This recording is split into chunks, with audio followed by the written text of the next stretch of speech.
Hello, everybody. Welcome back. Happy Friday. Happy Black Friday. Hope you had a pleasant Thanksgiving yesterday and a pleasant Janksgiving yesterday. It is battle time again. Thank you for everybody coming over from Julie Farnham's premiere, and we are battling with this, the 2025 Historic Autographs. Did you know? Trivia cards and sample packs of other historic autograph products. One cut autograph card in every 4 boxes. 3 Did You Know packs, 3 packs from other, and a bonus holiday pack. Where did I see it before? Here we go.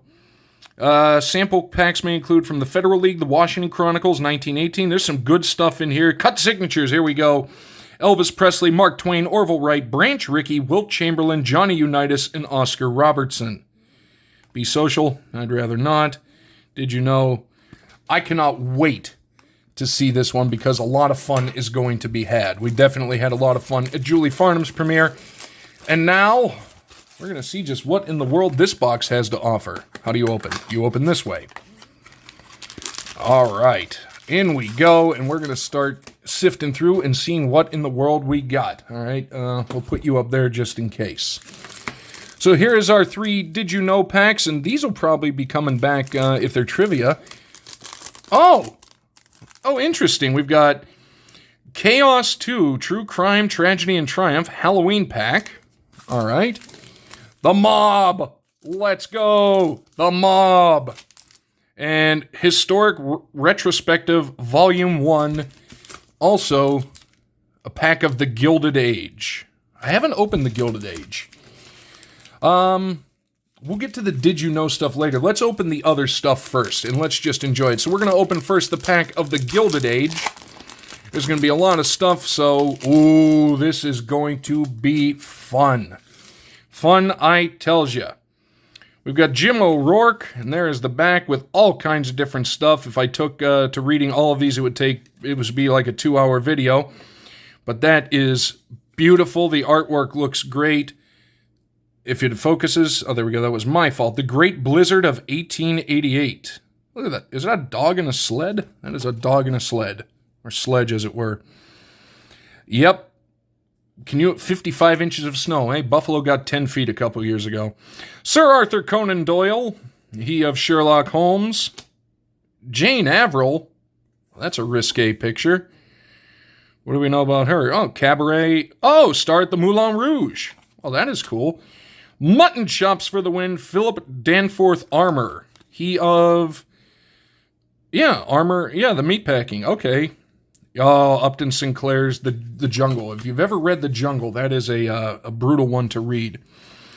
Aluminum, and C for all of you English people. How's that spelled? Aluminum, not aluminium. We're not mispronouncing it. We're simply misspelling it. What in the world is this? Charles Fritz, The Photovoltaic Cell. I have no idea what that is. But we're going to pause. I mean, you can pause that and take a look at it. That is a really interesting card. The Prime Meridian. Let's go. One of the imaginary lines that goes down through our blue marble. We've got Coxey's Army. Coxey's Army? I don't understand. Come on. There it is. Peaceful march, unemployed workers led by Jacob Coxey to protest unemployment caused by the Panic of 1893 and to lobby the government to create jobs. All right, there you go. And this one has a little bit of a different feel to it. It's a lot more glossy, but it is the typhoid vaccine. Is this possibly a short print? No, it's just how it is. The typhoid vaccine developed in 1896 by Elmroth, that's a name, Edward Wright, Richard Pfeiffer, and Wilhelm Kohl. Yes, I did see the reference to Typhoid Mary. This stuff, and that was just the first pack. The same. Did I miss anything? Was anything numbered? Because sometimes they hide the numbers. Does not look like. Okay, so they all had the glossy thing up top. I just didn't actually touch it. So that was the Gilded Age. I do kind of want to get a box of that at some point. Now this one I've never even heard of. Historic Retrospective Volume 1. Well, we're going to go in and we're going to have some fun with it. Yes, we are. Ooh, here we go. It's upside down. We've got map. We've got a map. North and South Dakota. Let's go. Well, that is a good one. North and South Dakota originally comprised the 1868 territory of Dakota. North and South Dakota, because shout out Julie Farnham. Shout out to Brandon Jensen. The Dakotas go up there. What do we got here? Stanford White. What's it? Library of New York City. We'll flip that over, take a look real quick. Stanford White was a brilliant Beaux Arts architect who designed houses for the rich as well as civic, institutional... Oh, interesting. The Washington Arch, Madison Square Garden, New York Herald Building. Oh, murdered. Well, that's not what you want to see in a card. There we go. We've got the Mexican-American War. Ooh, here we go. Mexico did not recognize the independence of Texas, so James Polk provocatively sent federal troops to the area. They were subsequently attacked by the Mexican army. Polk used this attack to get Congress to support a declaration of war against Mexico. The Treaty of Guadalupe Hidalgo, which ended the war, also ceded parts of 7 present-day states to the U.S., including all of California, Nevada, and Utah. I was going to say we do know that name. Oh, and this is a conglomeration. Because here's one of the Washington Chronicles, the USS Constitution, and I believe that's gold, so was that... Yep, it's a limited print run, one of $6.99. That will go up there. Ooh, Famous Americans. Johnny Ringo. Well, that is interesting. Ooh, there we go, one of only 250 made. Outlaw in the Cochise County Cowboys in Tombstone, Arizona. Suspect Wyatt Earp and Doc Holliday may have fired the shot. Ooh, well, that's a pair that's gunning for you, literally, pun intended. Oh, this is a really cool set. I like this one. Oops, everything upside down.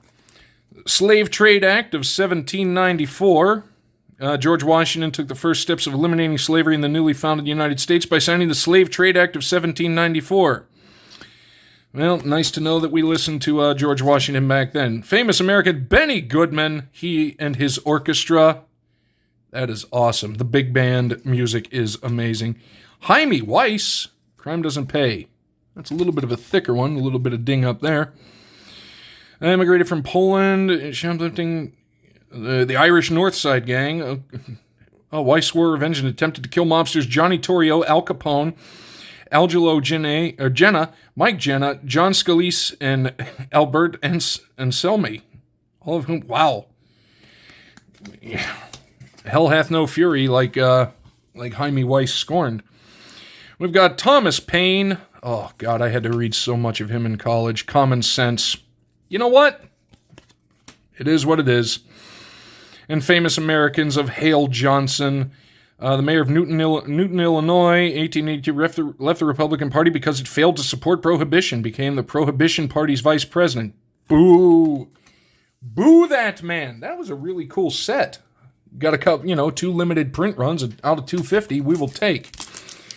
Now let's get into some real stuff, and this is a shout out to last week when we had the villain set, because we pulled a lot of mobsters out of the villain set, actually. There we go. The Kansas City Family, Operation Strawman. Take a look at the back.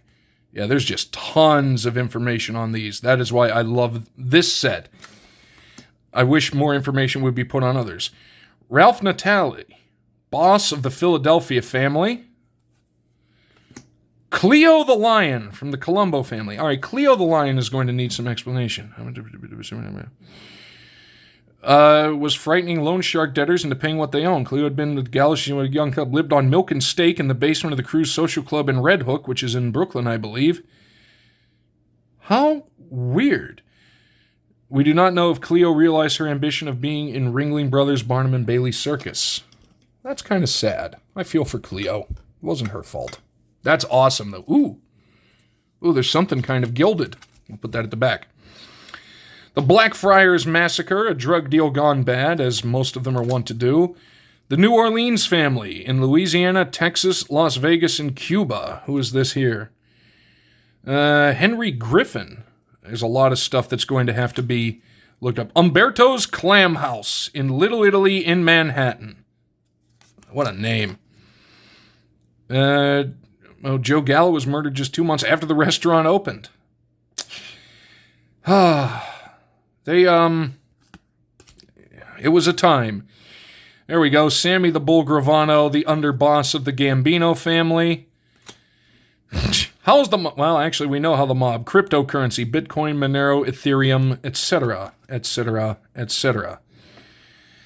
Yeah, I still don't know how it works, and nobody that invests in it knows how it works, so therefore, just be careful. The Lucchesi family and the 5 families.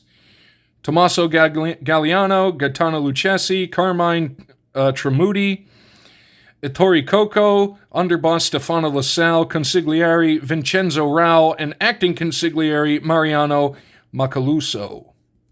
That is a family tree right there. Oh, and it figures it's the Bitcoin again. So why is this gilded? Is this a print run? Yes, 1 of 149. So we continue to go down. So we had a 699, a 250, now a 149, and Cleo the Lion. Cleo the Lion is special, and she will remain.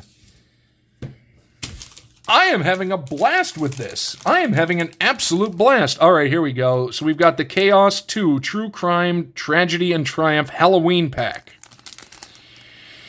Contents, 3 Halloween Pack trading cards. I have no idea what this is going to be, but it's Halloween and it's true crime, so this should be entertaining to say the least. Yeah, buddy, look at what we got. How is that Chaos? The First Open Heart Surgery by Daniel Hale Williams. We've got a little goblin up there. Are these numbered, or is that the card number? No. Is that numbered out of 16? Zach, if it is, put that up there because that's a big hit right there. We've got the Chernobyl meltdown, the worst nuclear power disaster. Yeah, that was a bad one. 26 of 32. Well, let's see what this one says. And Martin Luther, he of the 95 Theses that actually I don't think were, in fact, nailed to the door of the cathedral. 21 of 32. 26 of 32. I don't know. I think that might be the card number, but either way, it's Halloween, and we've got our grim specter up there looming above Martin Luther. All right. Now, we've got our 3 packs of the Did You Know, and I cannot wait to see what's in there. Here's hoping for some sort of cut signature, ladies and folks. Oh, these are pretty.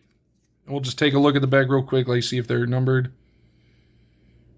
Oh, come on. There we go. Yeah, so all these are going to be print runs. Monty Pearson. Did you know Monty Pearson pitched the first no-hitter at Yankee Stadium? I did not know that. Print run of 300. We're getting all kinds of the print runs. Here we go. Did you know Herman Lane? Did you know the Pittsburgh Pirates paid $30,000 to the Toronto Maple Leafs for prospect Herman Lane, and while they paid their 5 stars and eventual Hall of Famers $36,000? That is a very interesting thing. Oh, big hit there. 13 of 25. That requires another stand. That's a big hit right there. We taken out of 25. So we've got Bob Feller. Let's go. And this is a 200 print run. Bob Feller was the first professional athlete to enlist during World War II. I did not know that. I don't think... Well, we'll put these there. So we've got out of 300, out of 200, and out of 25. There we go. Did you know about Tony Gwynn? This is a print run of 300. Tony Gwynn had more games played in his career with 4 or more hits than he did with more than 1 strikeout? 45 games where he collected 4 or more hits, and only 34 games wherein he struck out more than once. Kids, take note of what great baseball players were back in the day. All right, these are a lot of fun. Come on, cut signature. Come on, cut signature. Does not feel like it in this pack. Here we go. Johnny Pesky. All right. And this is a 300.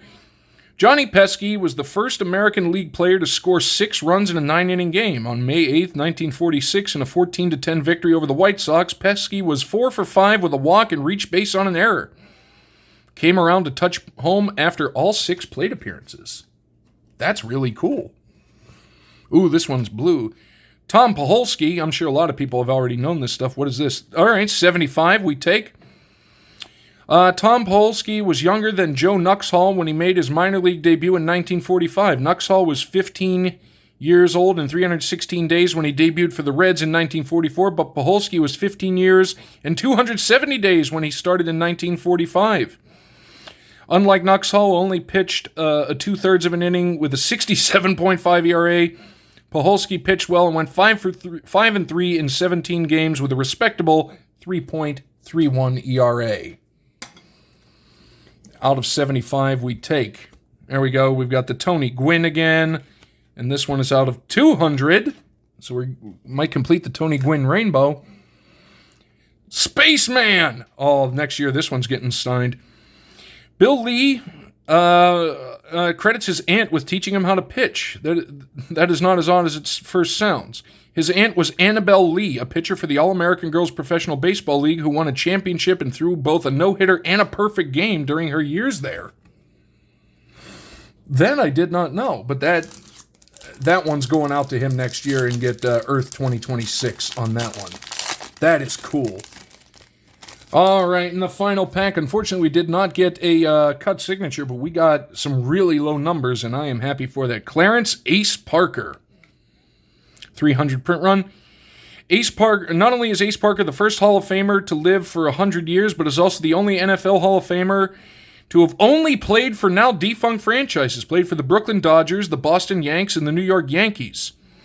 Ironic that the three football franchises he played for all had teams used for baseball teams. First, because Ace Parker also played baseball for the Philadelphia Athletics in 37 and 38. The things we're learning. Here we go. We've got Bill Sharman out of 200. Did you know that NBA Hall of Famer Bill Sharman holds an MLB distinction? On September 27, 1951, Sharman was on the bench of the Brooklyn Dodgers when the entire team ran onto the field to argue with the umpire. Sharman was ejected, becoming the only player never to play in an MLB game to get ejected. That's some really cool stuff. Bobby Doerr, legend, 200 print run.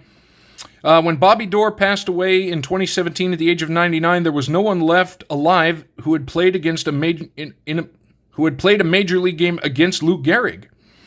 Doerr was a 19-year-old rookie in the 1937 season, having played 3 seasons with Gehrig until stepping down during the 1939 season. That I actually did not know. And our final one, well, this is not a sports one, or maybe is it? This is John Amos with a print run of 300. You know, James Evans Sr. was killed on Good Times because of his actor's disagreement with the writers. After the 3rd season of Good Times, actor John Amos approached the writers about how their portrayal of black Americans was not accurate. Instead of taking the actor's input, producer Norman Lear fired Amos, and season 4 opened with the story of how Evans died. Well, that is certainly something I did not know, and a lot of this stuff was stuff I did not know. But all I know is I couldn't even remotely pick a winner, but because in this case, it just doesn't matter. We have the Dakotas, we've got Cleo the Lion, I think a couple of low-numbered print runs, but I think the 2 hits for me right now, unless I can confirm otherwise, an out of 25 of Herman Lane with a very weird story, and an out of 75 Tom Pucholski with an even more interesting story. That was a lot of fun. I'm glad we did this one. Julie, this was an absolute blast. I hope you had as much fun as I did, because I really did. This one was so freaking cool. So that's going to do it. Let us know down below who you think won, and even if you can't decide, or just what interesting thing did you learn, and who was your favorite of the Did You Knows, and how many of them did you actually know? But that is going to do it. Thank you guys so much for stopping by. Look for more stuff between Julie and I in the future. Enjoy the rest of the week and the entirety of your weekend. We will see you next time.